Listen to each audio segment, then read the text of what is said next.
friend's birthday party and I am searching for clips matching to my dress. But I can't wear these old plain black clips. I have old clips as well.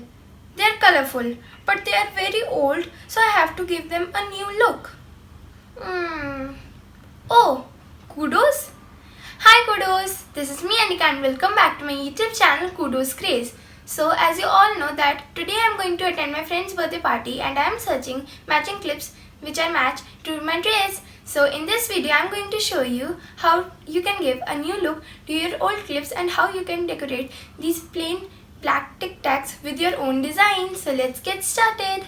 Wait Kudoz, there is one more important thing. I made one more video on decorating your old clips. So the link is in the description.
video and you will also try these ideas and you can decorate them in your own way, and you can also give a new look to your old clips. And don't forget to like and share this video and subscribe to my channel, and also share this video with your all friends. Bye. See you in the next video.